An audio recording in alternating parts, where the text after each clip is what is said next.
conséquences, non, c'est déjà dépassé. Vous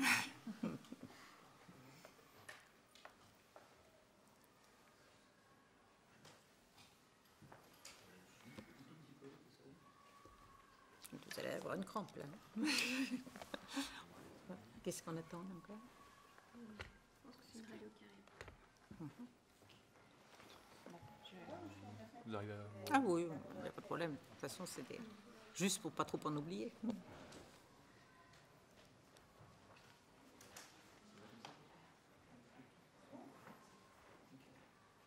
On y va? Alors? C'est bon. Ah bon, d'accord. Bien, les deux textes déposés au Conseil d'État répondent à la philosophie et également aux objectifs ambitieux que j'avais fixés l'an dernier lorsque j'ai entamé la réforme de la procédure pénale.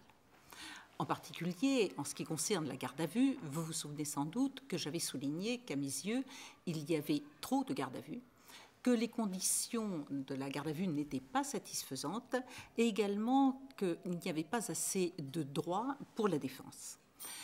C'est cette analyse qu'a réaffirmé solennellement le Conseil constitutionnel. Et l'avant-projet déposé répond donc à un triple objectif. Le premier objectif, c'est de permettre qu'il y ait moins de garde à vue. En particulier, ne pourront être placées en garde à vue que les personnes ayant commis un crime ou un délit qui est susceptible d'être puni d'une peine d'emprisonnement d'au moins 1 an. La prolongation de la garde à vue ne sera possible que pour les délits punis d'au moins 1 an d'emprisonnement. Ensuite, l'avant-projet interdit également, et c'était un point important, les fouilles à corps intégrales. De la même façon, il est prévu une notification du droit au silence. Enfin, l'avant-projet affirme le droit à la présence d'un avocat durant la garde à vue pour toutes les gardes à vue de droit commun.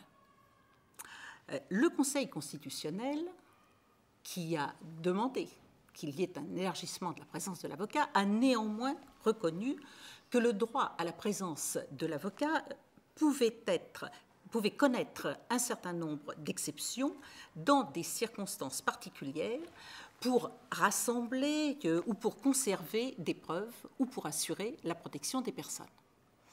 Nous en avons donc tiré les conséquences. Le projet réserve donc une possibilité pour le procureur de différer la présence de l'avocat lors de la garde à vue à la demande de l'officier de police judiciaire pendant une durée maximale de 12 heures en raison de circonstances particulières qui tiennent à la nécessité de rassembler ou de conserver des preuves. Prenons l'exemple, par exemple, d'un enfant qui est enlevé par un pédophile et qui n'est pas encore retrouvé. C'est typiquement le cas où cette mesure pourra être décidée par le procureur. Il est évident que cela ne conservera en pratique qu'un nombre limité de cas, tandis que la grande majorité des personnes placées en garde à vue pourront demander à bénéficier de la présence d'un avocat pendant toute la durée de leur garde à vue. Le principe, c'est donc celui de la présence de l'avocat tout au long de la garde à vue, l'exception étant la possibilité de différer cette présence de 12 heures au maximum dans des circonstances particulières. Le Conseil d'État est donc saisi de cet avant-projet de loi qui comporte 2 textes, le texte sur la garde à vue et le projet de loi sur la première partie de la réforme de la procédure pénale. Dès lors que le Conseil d'État aura examiné les 2 textes, ils seront soumis au Conseil des ministres et ensuite déposés sur le bureau du Parlement. La présence de l'avocat durant toute la totalité de la garde à vue, ça veut dire la possibilité pour un avocat d'assister aux interrogatoires de son client. Absolument, c'est cela ce que cela signifie. C'est quelque chose à laquelle vous étiez un petit peu opposé pendant tout un temps, disons, où là, il y a peut-être un risque de fuite. C'est pour ça qu'on attend la 12e heure. Qu'est-ce qui fait que vous avez changé? J'ai changé d'abord parce que le Conseil constitutionnel a fixé une règle. J'avais souligné à l'époque qu'il pouvait effectivement y avoir un certain nombre de difficultés pratiques à mettre en œuvre cette mesure.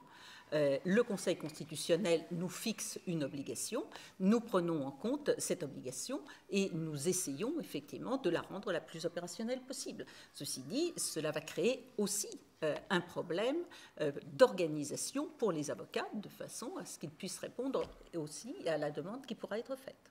Est-ce que vous pouvez nous redire en fait ce qui change concrètement avec cette présence de l'avocat immédiatement en fait? Est-ce qu'il a accès au dossier? Est-ce qu'il accède aux... Alors, ce qui avait été prévu dans le projet de loi, c'est-à-dire un élargissement dans le projet de réforme de la procédure pénale, c'est-à-dire un élargissement des capacités de l'avocat d'intervenir d'une façon plus efficace, et notamment la communication des procès-verbaux, bien entendu, sont maintenus.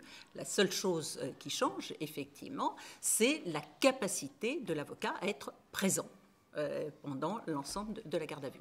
Mais tout ce que nous avions apporté en plus par rapport à la situation actuelle dans le projet de réforme de la procédure pénale, bien entendu, demeure.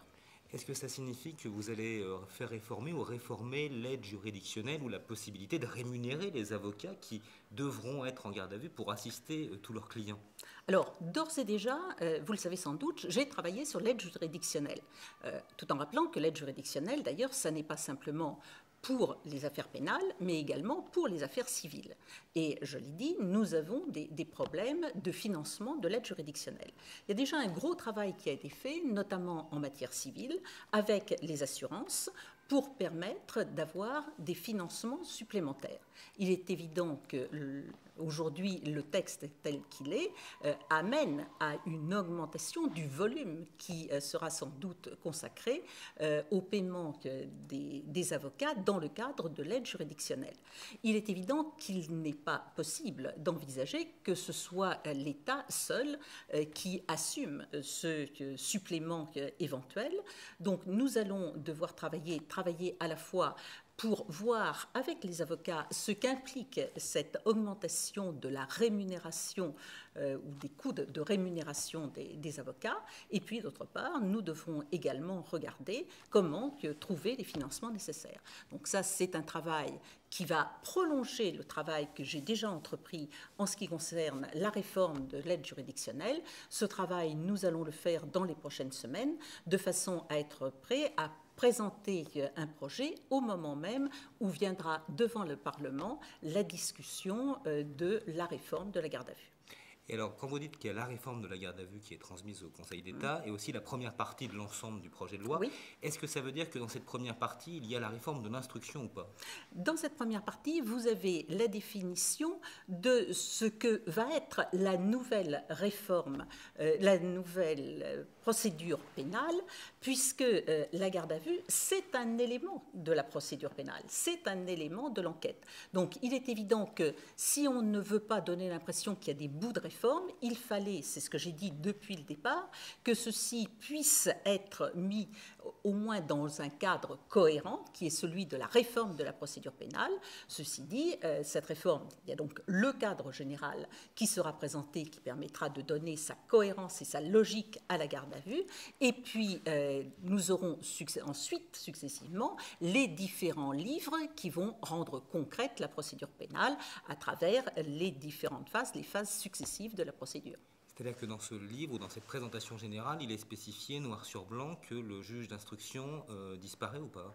Non, dans cette première partie, vous avez effectivement les grandes lignes de la nouvelle procédure pénale. C'est aussi dans ce cadre, comme je vous le dis, que s'inscrit la réforme de la garde à vue. Donc vous aurez l'indication effectivement des définitions de ce qu'est la procédure pénale, de ce qu'est l'enquête, de ce qu'est le jugement. Pardonnez-moi d'y revenir, j'ai juste pas très bien compris, c'est pour ça que je vous repose la question. Oui.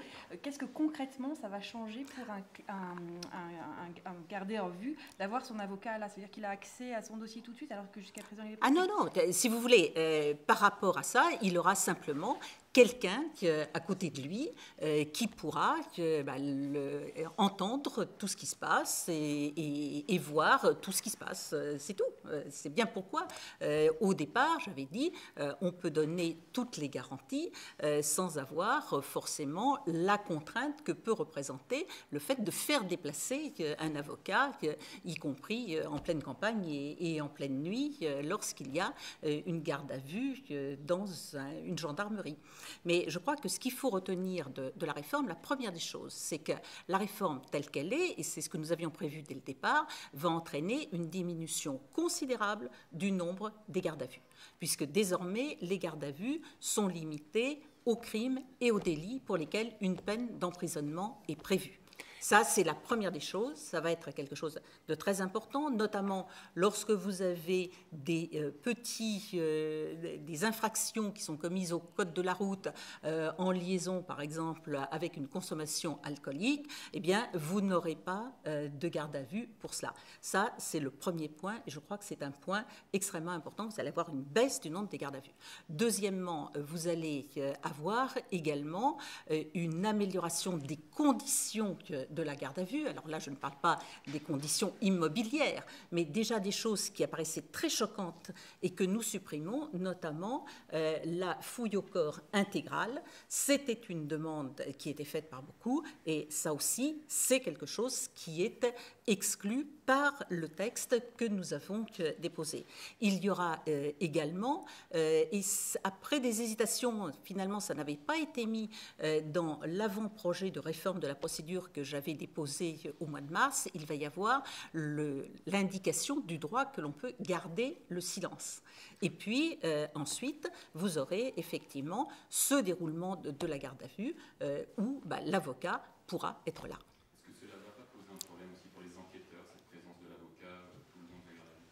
Bien, c'est effectivement un des problèmes qu'il y a eu, c'était une des demandes, mais le Conseil constitutionnel a tranché en disant que le principe, c'était celui de la présence de l'avocat tout au long de la garde à vue, mais qu'il pouvait y avoir des exceptions liées à des nécessités de l'enquête pour préserver des preuves ou pour protéger des personnes. Écoutez, je ne sais pas si la façon de mener les enquêtes va être pensée, je ne le pense pas. Je pense simplement, effectivement, que dans l'immense majorité des cas, ce qui se passait aujourd'hui va se passer demain. Simplement, il y aura un avocat qui sera présent et en quelque sorte témoin de ce qui se passe. Dans l'histoire de la joggeuse de Marc-en-Barreuil, on sait que celui qui l'a tuée est un récidiviste. Pourquoi en fait a-t-il été relâché? Est-ce qu'on a des éléments là-dessus pour expliquer cela? Écoutez, d'abord dans cette affaire, je pense en premier lieu à la famille et aux proches de cette malheureuse jeune femme, et je veux les assurer de tout mon soutien et de toute la part que je peux prendre à leur détresse aujourd'hui. Maintenant, en ce qui concerne l'enquête, l'enquête est aujourd'hui en cours. La garde à vue, que je sache d'ailleurs, ne doit pas être terminée. Vous aurez tout à l'heure une déclaration du procureur qui vous donnera l'ensemble des éléments. Moi, je ne veux pas et je ne peux pas non plus intervenir dans l'enquête.